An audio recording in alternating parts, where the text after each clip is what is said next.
They say children hear things adults can't. Whispers, echoes, voices that don't belong to the living. I didn't believe that until my son came home from school afraid of silence. It started small.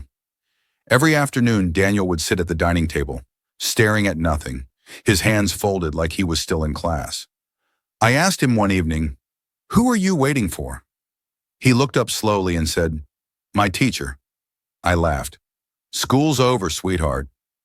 But Daniel didn't smile. He leaned closer and whispered, "She says class isn't finished yet." That night he woke up screaming, not crying, not shouting, repeating, "The bell didn't ring, the bell didn't ring." The next morning I went to his school.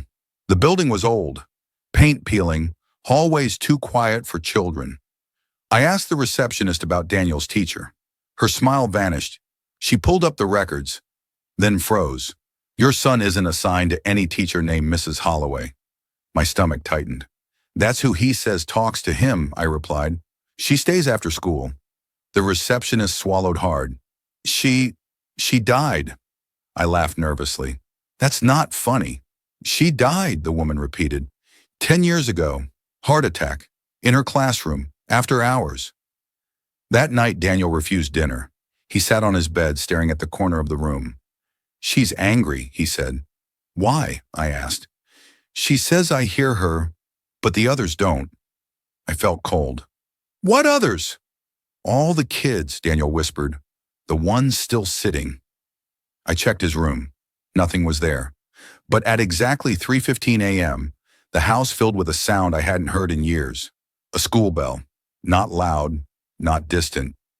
Right outside Daniel's door. He stood up, eyes empty, and said, "See? Class is starting." I grabbed him. "No, you're not going anywhere." The bell rang again, closer, and then a voice, calm, patient.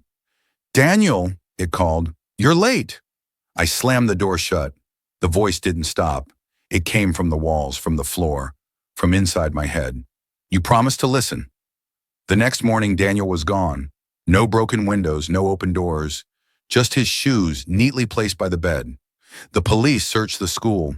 They found something in Mrs. Holloway's old classroom, under the floorboards, tiny desks, tiny chairs, and chalk writing on the wall. Names, hundreds of them, including my son's. At the bottom, written fresh, still dusty, attendance complete. They say children imagine things.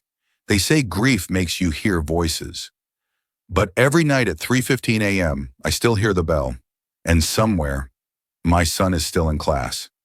This is Shadow Tales, where curiosity has consequences and every secret has a price.